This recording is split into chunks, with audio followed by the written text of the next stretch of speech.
Cette conférence de presse des membres du bureau du CSDM a pour but d'informer et sensibiliser l'opinion publique nationale et internationale sur les arrestations arbitraires de nos compatriotes en Algérie par les autorités algériennes. Cette conférence de presse, c'est juste pour manifester notre joie par rapport au dénouement heureux de nos compatriotes qui étaient détenus arbitrairement en Algérie, précisément à Tamarachet.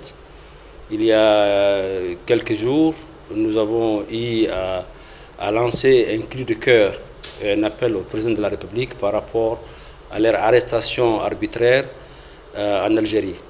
Et nous sommes heureux aujourd'hui de savoir que l'appel a été entendu.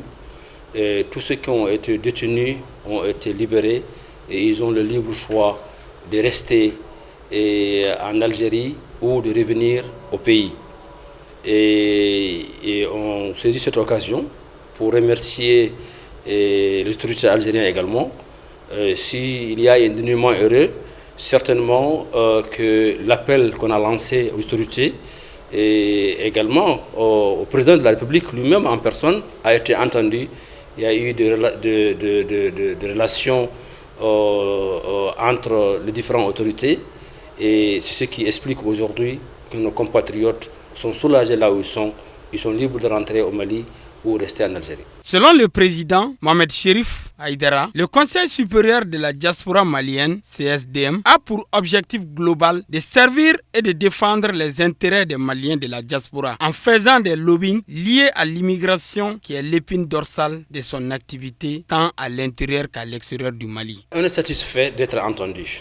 On est satisfait de savoir qu'on a un président qui est à l'écoute de son peuple et surtout de la diaspora. On est satisfait de savoir que quand ils entendent, ils peuvent régler les problèmes du moment. C'est une satisfaction réelle, mais il y a un certain nombre de problèmes qui ne sont pas encore réglés. Ceux qui sont là-bas, il y a beaucoup parmi eux qui ne veulent pas revenir. Ils sont à Tamarachet, le consulat a été obligé de fermer les consulats. Et s'ils vont revenir, comment ils vont revenir? Je veux vous rappeler qu'il y a un fonds d'urgence au niveau du ministère malien de l'extérieur qui brille par son silence et par son absence d'utiliser ce fonds pour permettre à ceux qui veulent revenir qu'ils reviennent au Mali. Donc l'assistance consulaire est une assistance, mais il y a certaines assistances qui ne peuvent pas se faire sans argent. Donc l'argent qui est là, payé par les contribuables maliens pour servir les Maliens